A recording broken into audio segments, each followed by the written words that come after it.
Bom dia, boa tarde, boa noite, professor. Não sei a hora que o senhor vai ver isso, mas vamos lá para mais um vídeo, né, da explicação da nossa semana 4, capítulo 6 aqui, os dois exercícios propostos pelo senhor. O primeiro pede para que vocês tenham mostrado abaixo à esquerda para a gente desenhar o diagrama de corpo livre e modelá-lo. Então, para que a gente faça isso, a gente precisa analisar primeiro o sistema, né, depois colocar ele em corpo livre. Então, analisando o sistema aqui, a gente tem um torque em TA aqui, né? Nessa mola aqui, no início dessa mola aqui. Então, se a gente tem esse torque em TA no sentido horário aqui, a gente tem um K1 em sentido anti-horário, porém a gente está analisando o disco. Então, a gente, pelo teorema lá, a gente vê que se o torque numa ponta está no sentido anti-horário, a gente sabe que na outra ponta desta mola o sentido vai estar contrário, o torque do torque vai estar contrário ao torque inicial. Então, se a gente tem um torque no sentido horário, no início dessa mola, o torque aqui no disco vai ser contrário a isso. Então, o contrário a isso é K1, a força, o torque aqui vai ser K1, né? O torque aqui, a gente tem K1 vezes θ. Eu determinei que o torque vai ser K1 vezes θ, né? Então vai ser no sentido horário, né? Então, em consequência a isso, a gente tem que o torque inercial é contrário ao torque, né? Como sempre. E temos o atrito de B aqui, nesse chãozinho aqui. E contando também com a mola que está após o disco aqui, K2, que também vai ser contrária, porque se o disco tende a ir, como a gente viu aqui o torque, no sentido horário,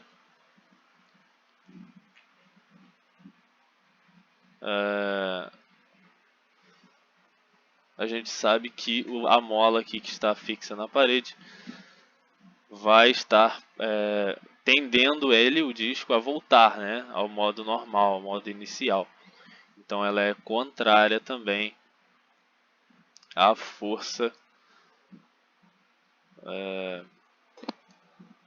do torque, no caso aqui, o torque, né? Ela é contrária ao torque. Aqui eu desenhei que foi aquilo, né, do iguais em magnitude e com direções opostas, porque se a gente tem K1 aqui contrária ao torque que está no sentido horário aqui, a gente pega aqui K1, que é a força que exerce aqui, porque aqui não tem torque, só aqui. A força que exerce aqui está em sentido anti-horário, então logo o torque, o único torque presente aqui no disco vai ser K1, influenciado por K1. Então a gente vê pelo modelo aqui que o torque aqui sendo K1 desse lado, do outro lado o torque de K1 vai ser contrário. Então se K1 está anti-horário, a gente vê que K1 no disco está em sentido horário, né? Então eu botei aqui que, portanto, eles são iguais, magnitudes e direções opostas. Então o torque é igual a K1 no disco, porque aqui na ponta da mola aqui ele é contrário K1, né? Aí a gente começa a analisar por K1. Então, tendo essa análise toda feita, a gente tem aqui pelo somatório K1 é o único positivo, porque ele está de acordo com... Ele é o torque, ele é a força exercida no disco. E o resto é negativo, porque eles estão fazendo força ao contrário, né, ao torque. Então eles vão ser negativos. Então K1 vezes θ aqui é igual ao somatório, né, de todas as forças contrárias, né, passando para o outro lado do igual, né. E aqui transformando, transformando, o θ já está aqui.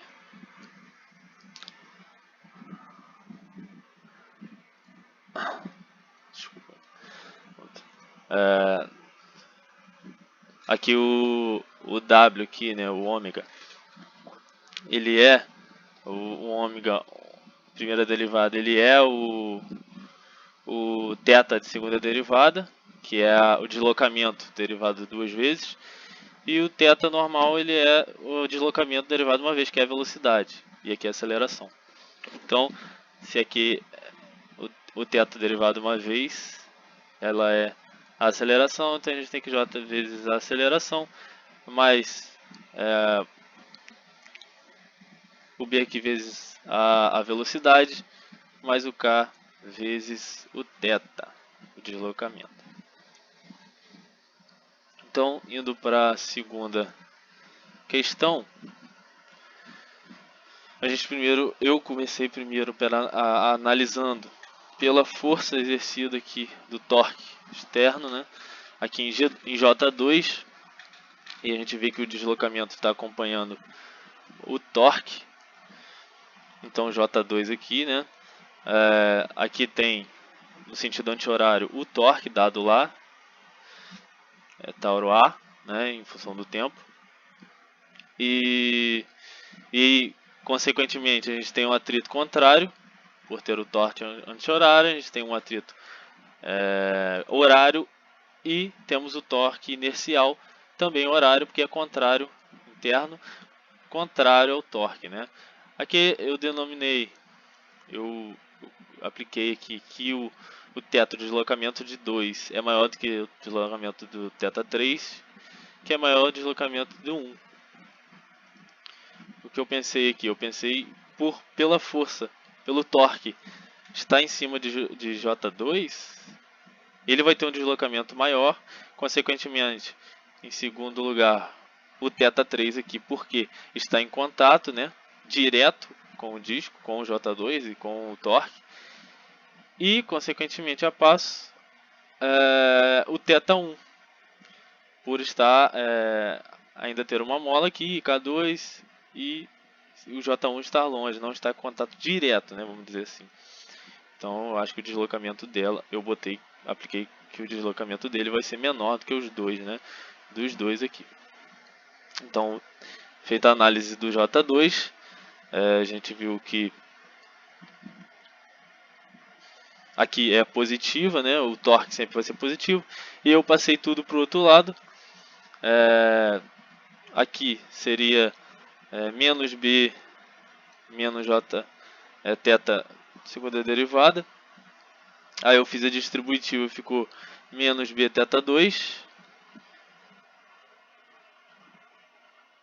né? E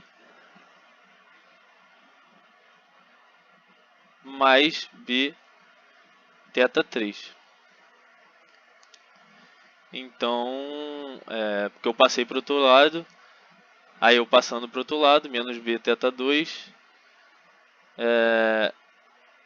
menos B θ3. Aqui na verdade, eu coloquei errado aqui, peço desculpa. Aqui se está contrário aqui, se aqui é menos B, né, θ2 menos θ3, porque o θ2 é maior de deslocamento que o θ3, eu passei do outro lado, ficou positivo, então vai ficar mais B, né? Mais B θ2, porque aqui eu tenho menos B θ2 mais B θ2, e aqui vai ficar aqui menos com menos dá mais, e aqui vai ficar menos B θ3. Peço desculpa aqui. Então, seguindo a análise aqui, no J3 a gente tem, eu determinei, né, que aqui é J3 porque aqui não tem nome, aí eu botei ele como J3, é o disquinho aqui. Aqui não tem o torque de inércia, né? Como diz a questão, não tem. Mas, porém, quando você gira o J2, quando o torque exerce uma força e gira o J2, rotaciona o J2, ele tem um atrito, uma força de atrito no sentido horário nesse disco. Eles estão em contato aqui. Ele tem uma força, o J2 exerce uma força, então que seria o torque de J3 no sentido horário.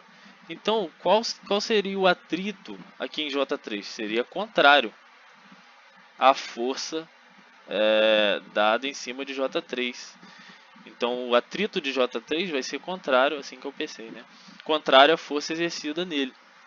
Então, eu coloquei que o atrito é contrário à força, né, que seria exercido nele aqui,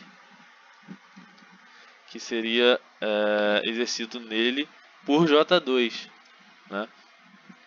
Vou só trocar cor aqui, que seria exercido em J2. Então, de J2, a única força que é aplicada em J3 é o atrito de J2. Então, com o atrito de J2 encostando no disco aqui,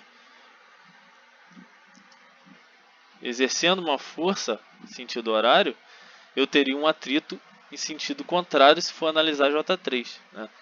Então, eu pensei assim e coloquei o atrito contrário, sendo θ2, né, maior do que θ3, como a gente viu aqui. E K2, consequentemente, contrário de acordo com a força, né, aplicado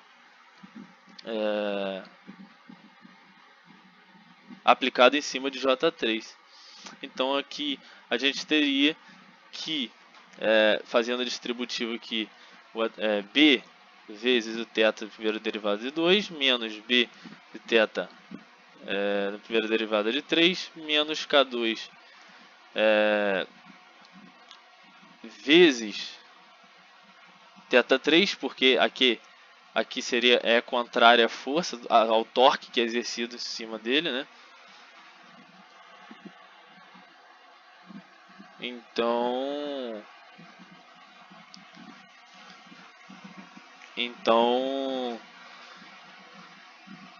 novamente aqui seria isso, é contrário à força que é exercida em cima do J3, porque como a gente vê aqui, J3 se desloca para o lado, para o sentido anti-horário.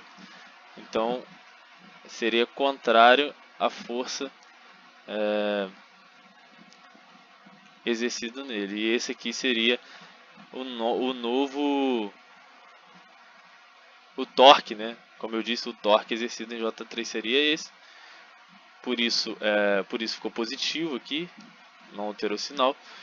E aqui K2, consequentemente, querendo, se eu tenho uma força aplicando para a esquerda, anti-horário, o K2 vai fazer para a direita, vai forçar o tempo todo para a direita, fazendo assim uma força contrária, então sendo negativo, por isso menos K vezes θ3 aqui, fazendo distributivo, mais K, menos com menos dá mais K θ1. No terceiro aqui, a passo do J3, a gente tem, né, uma força K2 θ3 menos θ1 de deslocamento, porque a única força, o torque que é exercido em J1 aqui é o K2, porque o torque está aqui. O de J2 vai para J3, a força, o torque. J3 passa em K2 e K2 faz a força o K2 faz a força em J1, fazendo o seu deslocamento ser anti-horário, né? Como mostra aqui mesmo a questão. Então, se K2 exerce o torque em J1 para que ele tenha o deslocamento anti-horário, o torque em cima de J1 é K2. Então, aqui, ó, anti-horário, né? Então, anti-horário.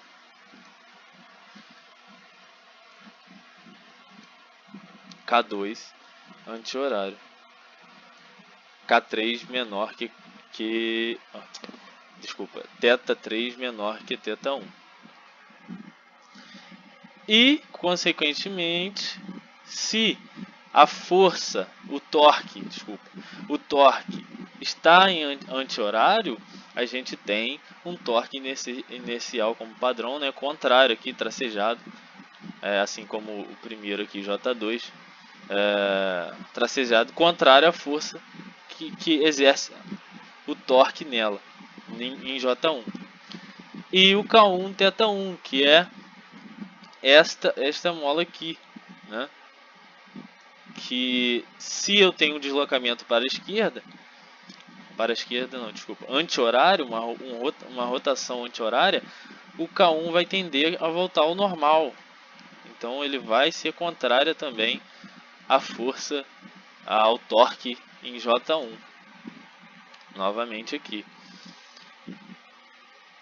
Então a gente tem que K2, né? Então a gente tem que J1 sofre essas três, né? Essas três forças aqui, vamos dizer assim, relacionadas a ela. Então a gente faz o somatório, né? Fazendo o somatório dela aqui, a gente tem menos J1 aqui. Desculpa, novamente eu copiei errado. Menos J1 aqui. Menos K1, porque é contrária à força de J1, a força no caso o torque, que é causado por K2, mais K2 vezes θ3, mais K2 menos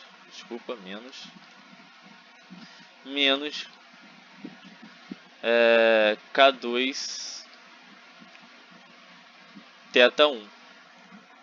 Então ficaria, né, assim. Desculpa a passagem de sinal errado aqui, a análise, mas ficaria assim a nossa lista, né, com esses resultados. Então é isso, professor, um abraço, fica com Deus, boas festas aí, um ano novo.